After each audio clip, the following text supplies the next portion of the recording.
Hi people, I just got a fresh new retwist. Okay, peek the retwist. Peek it. I should really take some gel with me to where I go to school, because I don't like crusty edges. Okay, I don't like it, you know. If you're a black girl, you know, just crusty edges just aren't it. They just aren't it. Like, some swooped edges would make this, it would complete it. Anyways, today we're talking about the end of the Sims Monopoly, or at least the possible end. It's not really confirmed, but the possible ending to the Sims Monopoly. So I'll probably just go ahead and play you my original take. I did a video on my other channel called The Decline of Video Games, and in one of the parts, I talked about EA and how they have a monopoly over The Sims. So this is very on the point. I don't know how to speak English sometimes. I'll probably just go ahead and play you that. I basically I'm just gonna play the clip. I don't know what I say. Just listen to it, okay? There are several expansion packs that fall below AAA company standards. It has nothing to do with personal preference or opinion. A lot of the packs are just broken. Take My Wedding Stories, a pack that was supposed to expand and update on the process of getting married, add more realism, and for the most part, it did. All the fundamental aspects of the pack were great additions. It would have been great if they worked though. There are several packs like this that just make you feel like you wasted your money. They're either buggy because I guess they release and playtest later, or the pack is lackluster and contributes the bare minimum. I mean, there was an entire incest bug in one of the latest packs. EA also has the most subtle way of being blatantly greedy. For one, there are several expansion packs for The Sims 4 that would have been combined in early gens. Like, why is the pack to have a Halloween party in a completely separate pack from the pack that comes with freaking Halloween? There are also several core aspects of Sims gameplay that have taken years to be worked into the game, like bunk beds, or the toddler life stage and swimming pools, which weren't there when the base game was even released. So that's just the premise of everything. That is the take. Okay, that's the take. I don't know why I'm so based all the time. I just am. And I feel like people in the Sims community would agree with me, since I mean, I'm a part of the Sims community and I watch other Simmers, and they have for years been saying the exact same thing, okay? And it's very apparent. I mean, the Sims Monopoly, I also in that video go into like oligarchies and how the video game industry in itself is an oligarchy, and EA takes in a part of that, okay? And I also compare that to Southwest and United and Delta and the other one, you know, the airline oligarchy, and how basically, you know, if you understand monopolies and oligarchies, there's probably a lot of big words.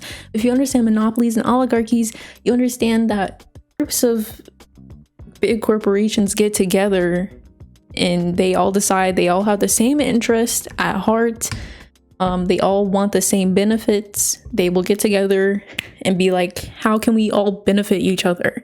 And so they just end up acting as a monopoly. Oh, hopefully that was understandable for somebody. I'm not the best at explaining things, okay? Yes, EA takes a part in that.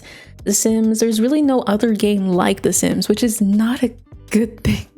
There's other simulation games, but they definitely do not have the same style as The Sims. They don't allow you the same customization. They're probably just like Truck Simulator or something like really fun and stupid for the moment, but then you're like, you know, the replayability just isn't there. Maybe for somebody it is. Maybe someone's a really big fan of Farming Simulator. Honestly, I kind of want to play Farming Simulator. That game looked really chill. There are two new games that are coming for The Sims Head, that are coming for EA's gullet. That is Paralyze and Life by You. And Life by You is a really interesting one, but we'll get to why it's so interesting. Paralyzed, however, and we're gonna do like a whole deep dive, okay? Look at me. We're going to be doing a whole deep dive into each of the games, what we know so far about them, how they stand up to The Sims as far as competition, and all of that. And then we'll be going over the benefits of how competition, especially whenever there's a monopoly or an oligarchy in place, helps out the consumers, helps out the employees, helps out everyone involved except for the execs, that's a good thing. Okay, so let's get into it. Okay, so we're going to be starting with Pair Lives. This is the Steam situations if you want to add it to your wish list. But Pair Lives has been in operation, I believe, since 2019. And I remember it was a really big game changer initially because it did a lot of things that The Sims didn't do at the time, but now does do. But even if I know this is really small, but I don't know if I can full screen it without it like looking weird. So look at that. Like, you can move the tattoo. You can't do that in The Sims.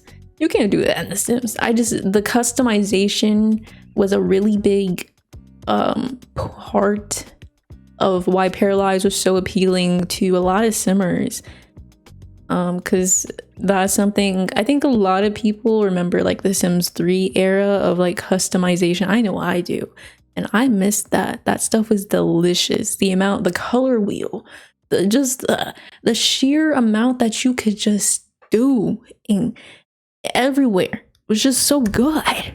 The open worldness, which I'm not sure this game has. I don't think this game is open world, but I do understand why EA stopped doing open world, but this just has really good customization. So that's the cast. I think this is like the building. Yeah, this is the building. And I remember at the time, so you can do curved walls, and at the time that was like, whoa, curved walls. But now we have curved walls in The Sims, so I don't know if EA saw that and they were like, oh, we gotta do something about that. But look at that, the windows you can change the size of, like, it's just crazy. It's just crazy how you can have one piece but just do so much with it. You could just extendo presto that thing. That's insane and unprecedented, and it's something that really makes it stand apart. Okay, the customization, absolutely delicious.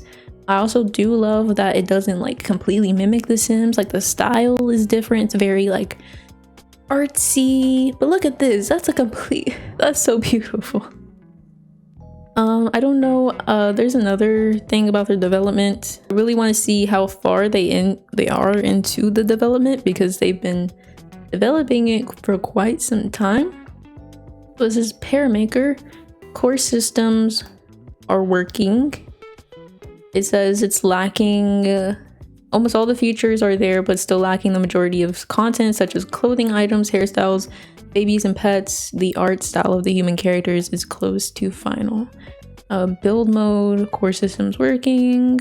So same thing, I assume. Basic interactions working. The player can order the characters to make a few basic interactions on some objects. We are now solidifying the interaction animation systems, modding tools, which is great. I know, in the Sims community, we love a good mod. So they're still working on that. So full development roadmap. Okay, so they've gotten a considerable amount done, but they still have a considerable amount to do for early release. But the thing about Pair Lives that I think is actually really cool is that as far as I know, I know when they started, they were yes, it was one person doing it. Alex, I don't know how to say their last name. It's Alex Mas or something like that. But Alex did this all by themselves. Solo developer. I don't know that that's still the case. I wonder if it is. It would be insane if they've gotten this far with one person. That would be pretty crazy, but I don't know. I don't see it saying anything about that, but But it's just really cool to see how this project develops. And wait, is this the art? Is this what the art's gonna look like? I don't know, it's just really cool. I think it's super neat that even if there are more people, it's still like a small team working on it. I think that's really impressive that they're able to do, honestly, in some aspects, more than The Sims. We'll have to see gameplay wise, because I don't really know gameplay wise how like amazing it's gonna be, because they really have only showed the customization aspect, because I think that's gonna be very appealing to a lot of builders and people who love CAS. But overall, I really applaud them. Okay, let's give them a round of applause for doing all of this. This is a lot. Making a game is a lot, and they obviously still have a while to go, but I don't know, it's cool. That was Paralyzed. So we'll get into Paradox, or Paradox's Life by You. I got a Verge article here, but the interesting part about by Life by You is that it is created by Rod Humble, who previously had significant roles on both Sims franchise and Second Life. I believe he worked on Sims 2, if I'm not mistaken. Like, he was like a main developer for The Sims 2. So this is crazy, okay? One of your biggest assets at one point is now your competition. So as far as this kind of came out of the woodworks, and as far as I know, it's actually a lot quicker of being done than Paralyzed is, which is pretty crazy. But I believe Rod Humble probably has like a whole team behind him. Yeah, it's like a whole company working, so that's probably why. Art style wise, I'm not the biggest fan of it. I mean, the build stuff looks fine. It looks okay, but I don't know if the people's art style is for me personally. Yeah, it is very Second Life-y, like it's very realistic, but it's just not for me personally. But it's good competition wise. Yeah, they say it has a modern style, real language conversation. Wait, real language? What? So this is pretty big news. It's coming from a dev that used to work for The Sims. I hope that all of this gets Sims on its toes though, and makes them a little afraid. I think we need a little bit of fear under EA's booty. I think competition is always good, and I'll go into a little bit of why. Oh, also, Life by You will be released. It's supposedly going to be on early access in September of this year, so look forward to that. Sometimes things get pushed back, but that's what the website said or something like that. So look forward to that if you want to play that game. So yeah, the benefits of competition in a monopoly, oligarchy, all of that. Competition in a monopoly or an oligarchy, it gives more benefits for the consumers and the employees, because right now The Sims can basically do whatever it wants, and people can't really contest it, especially consumers can't really do anything about it because they can't go anywhere else. It works exactly like a monopoly would work back in the day when that was like a big issue, or even now with oligarchies. There's not much you can do to stand up to one big corporation, since they are the only place you can go to get it, really. So they can constantly screw you over with price fixing, or in The Sims case with just giving out a lot of buggy product and then apologizing later. And it's not the dev's fault, okay? I feel like in my video essay I did say it, but I don't feel like I emphasized enough that it's not the devs' fault. The devs are beholden to the corporation. They can't control it as much as we can, honestly. I mean, maybe they have a little bit more leeway, but really not. The EA is just exploiting their labor. There's not a whole lot they can do. It just sucks, honestly, especially when I think back to like Cyberpunk 2077.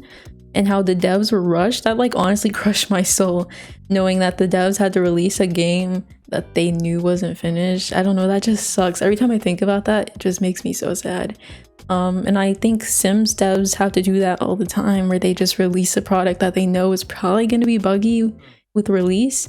And I think it's terrible that it's the standard for the Sims to release something and then it just doesn't work. Like, why is that the standard? Because that could have never been the standard back in the day. That could have never been the standard back in the day before things were all online. That just wouldn't work. And if that happened where you just released a game on a disc and it was complete garbage, your game wouldn't sell. Like, it sucks. That's the standard now. Like, that should not be the standard. No consumer should have to buy a product that doesn't even work, and sometimes they won't fix certain issues for months. Like, so nasty. I don't like it.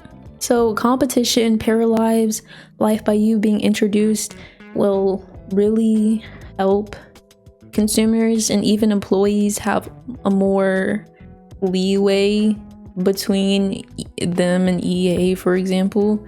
I think the Twitch Kick example is a really good one, because right now Kick is possibly going to be taking up a section of the streaming sector. I don't know that Kick is going to succeed, because right now it's not going so well. But if it were theoretically to succeed, it could be good for Twitch streamers. They would have more, there's a word I'm looking for. They would have more autonomy. That's the word. They have more autonomy, or more leeway to ask for more autonomy. Yes, that's what I'm trying to say. If there's a competition, because they could just be like, okay, well, I'll just go over there. Whereas, although there is YouTube streaming, there is, do we even want to talk about Facebook streaming? Like, is that even a competition? Although there is YouTube is still, I would say, not as big as a competition as Twitch is right now. I don't know, but it's always good to have more, even so, because I mean, YouTube did take like a lot of Twitch's bigger streamers, because Twitch just like completely neglects a lot of their streamers. But anyways, so more competition is always good, regardless. So in this case, it'll also be really great to have more competition, like I said, for the consumers and for the devs working on the game. And I really don't want more Cyberpunk 2077 or even Sims situations where they're rushing games and to get them out. I really don't want that to happen anymore. So I really want the devs to have more autonomy in their workplace and to do what they do best and create games, because they're good at it. Okay, as much as I poo-poo on the Sims, they do a great job. Okay, they do as great a job as EA will let them. So competition's always good. Yeah, autonomy for workers. Let's go. Power to the people. Okay, bye.